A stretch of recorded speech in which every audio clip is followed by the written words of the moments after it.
Okay. So, hey, everybody, it is the Antimatter Radio Show. I guess we're, Silly Steve, if you can't hear me, tell me. I'll assume everything's good and we're live and going and everything's cool. So yeah, glad to be back on. Thanks for the big response everybody gave Ed and I for our first show. So how are you doing tonight, Ed? Good, man. I was talking to people in the chat room before we started, and it's pretty interesting to say the least. We were talking about the Nephilim and about the Bible and all sorts of stuff. Good, yeah. What was everybody saying about the Nephilim? Well, it's, just how it talks about it in the Book of Enoch. And someone was saying, do you know about the history of the Book of Enoch? Was it originally in the Bible and then it was taken out by the Catholics, or what's the history on that? I don't know if it was ever included or not. I've read that. People say that it originally was. It was taken out, and of course then there's a big debate. People saying that it should be in there, and it seems pretty obvious Jesus was either really familiar with it or at least with its ideologies, because he's, a lot of stuff he says is totally aligned with the Book of Enoch. You have to wonder about that whole Council of Nicaea. I don't know if I have a whole lot of opinions on that tonight, but why they didn't include that is doesn't seem to make any sense. It's sort of just a big expanded version of Genesis 6:1-4. So. Yeah.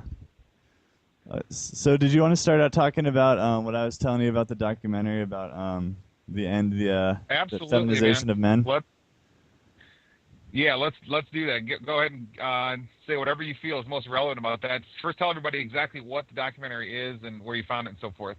It's called something like the Disappearing Man. I just searched. I was making a YouTube video about all the chemicals that are feminizing men, and it's a pretty disturbing documentary. It talks about BPA, which is pretty well known now, but it also just talks about statistically, and one of the statistics was 200% more males are now born with some sort of genital defect than before, and this has to do with all the chemicals from after World War II, plastics.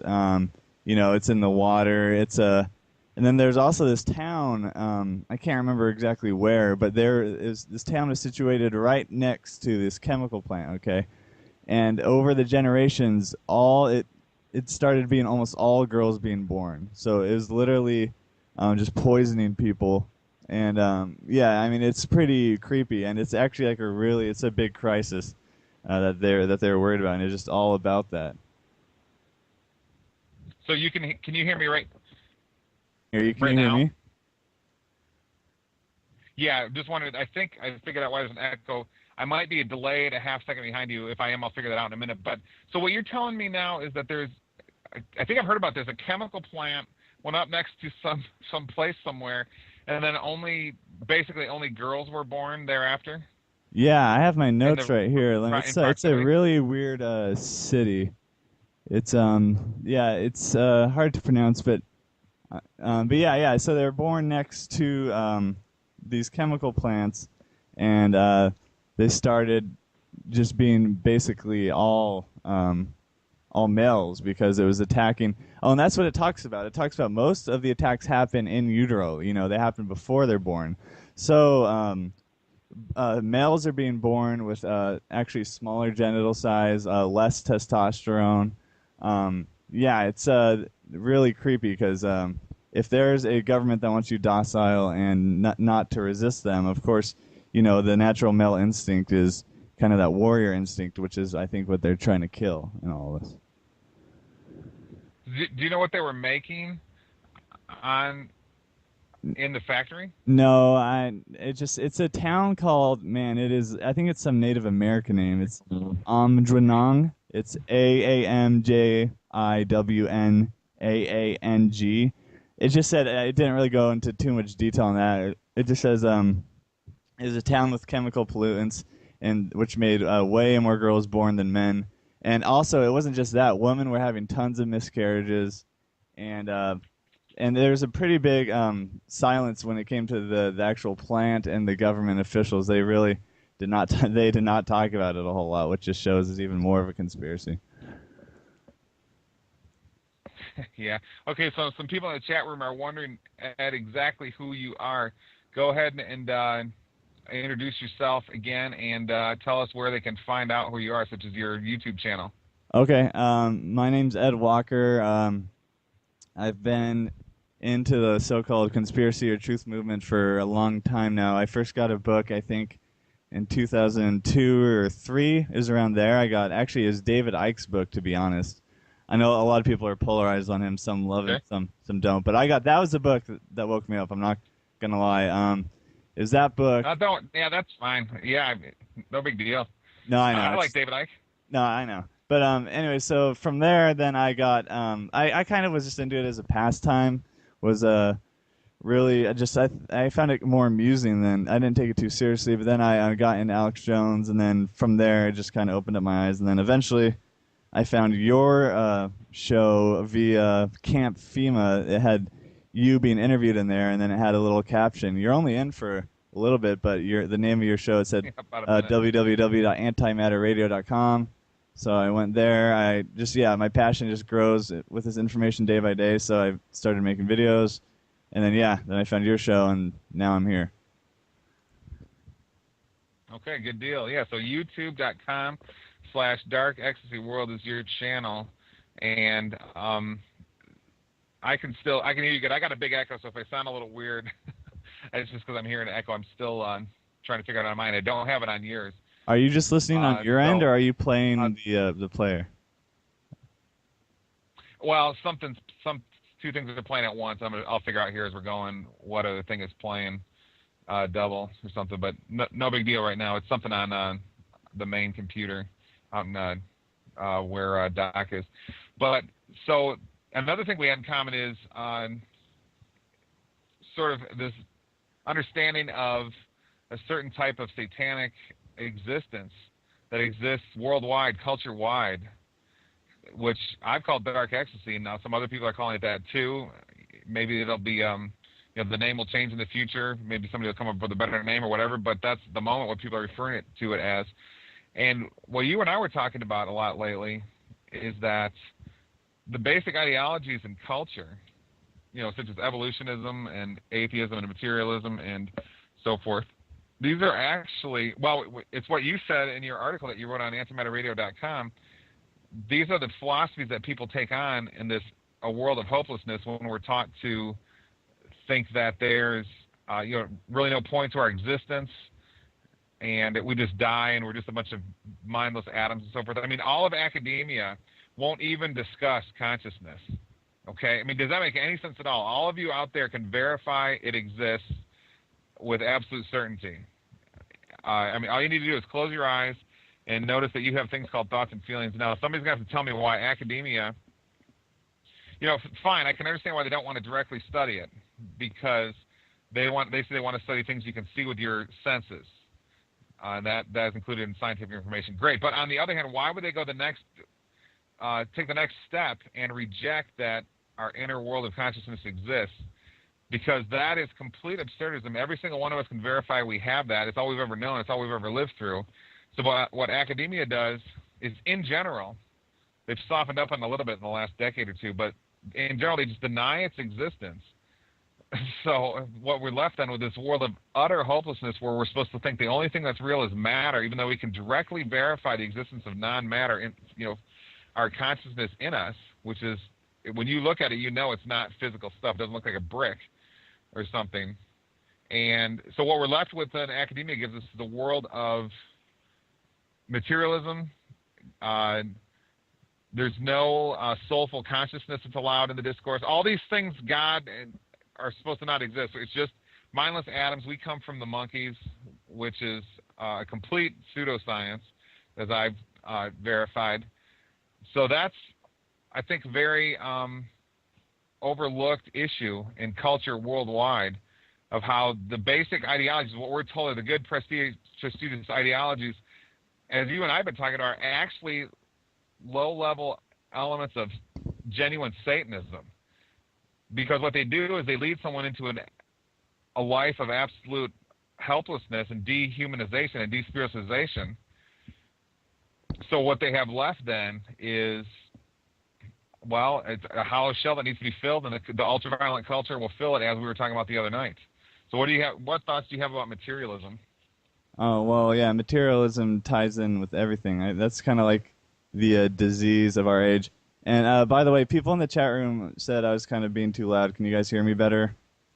I'll wait for a response. But yeah, materialism is it's basically, I think it causes so much of the pain in the world. It's basically just an addiction. It's people looking for the next material high. Well, I mean materialism, and there's more than one definition of materialism. I mean it I'm talking about like the consumerism / materialism, where people, it's constantly they want more material objects. I even remember as a kid, kids are manipulated at a very early age to be very materialistic. You always want the next toy, you want, the G.I. Joe or whatever. And then I remember even as a kid, I caught on pretty quick. I'd be like, all right, I bought that toy. I thought it would make me happy, and it made me happy for a little bit. But then ultimately you're just going to be left in the dust. But the sad thing is, I grew out of that for the most part. I still struggle. We all still struggle with it to a certain degree. But sad thing is, adults never get out of that mentality. They still have this. They want to buy their toys, and then yeah, it goes a lot deeper than that. Though there's also materialism in the sense that all that's real is what you can directly experience with the five senses, and everything else is just superstition. Well, don't you think that it's just the case that the average person in suburbia is,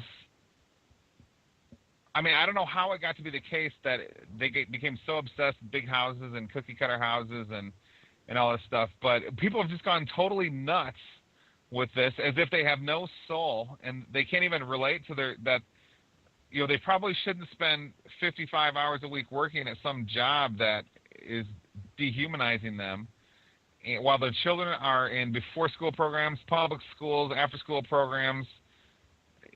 I mean, I'm not really sure how in any other way we can explain that all this happens. We've lost the love of for our children, other than the hollow shell that we become, as I just described. I mean, we're basically fed ever since we can first understand words, that all this materialist philosophy that the world is real. It's, nobody really talks about feelings very much, so that level of that more charged, the higher level of reality is downplayed in us, and for the most part, we are then steered into thinking we're all prepped and ready for quackademia once we get out there.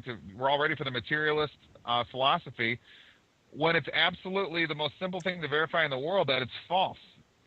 All of you just close your eyes now and look inward to see that you have things called feelings. So this is one of the great dehumanization, despiritualization processes, and I think of the history of humanity. Can't be anything but an accident. We've got religion under attack from every direction. Now we're not supposed to think we have souls and consciousnesses. Everything's just supposed to be matter. So I don't know exactly where we're supposed to go, other than into more war, and everybody just sits back and is fine with it. And like I was talking about on my show today, pretty angry radio show, an Antimatter Radio show this morning. And I can't even really stand to be around people anymore. I don't even go to my wife's church. People literally make me physically sick. And, and I'm supposed to be the strange one here, because I'm not, just going along with this crazy. I mean, if the big money churches are aligned with mass war, I mean, shouldn't we all just be smashing ourselves in the face with a 2x4 to wake up here? That's pretty amazing, Yeah. So I don't know. What are your thoughts on church and war? Well, yeah, I mean, the churches and the mainstream churches, basically, they're no different. They're hand in hand with the Illuminati system, because they, in one way or another, they preach materialism and war. And actually, yeah, in the chat room, we were just talking about how it's such a blatant hypocrisy. The Bible says it, and not in any funny language. It's so blunt. It says, "Thou shalt not kill." Yet, how many Christians do you know of that are pro-war? Anyone can recognize that. It's just one of the most blatant things. And then also, you were mentioning how people, they go to their their wage slave jobs to to kind of keep going after the materialism. What's the history on that? I don't know if it was ever included or not. I've read that. People say that it originally was. It was taken out, and of course, then there's a big debate. People saying that it should be in there, and it seems pretty obvious Jesus was either really familiar with it, or at least with its ideologies, because he's, a lot of stuff he says is totally aligned with the Book of Enoch. You have to wonder about that whole Council of Nicaea. I don't know if I have a whole lot of opinions on that tonight, but why they didn't include that is doesn't seem to make any sense. It's sort of just a big expanded version of Genesis 6:1-4. So. Yeah.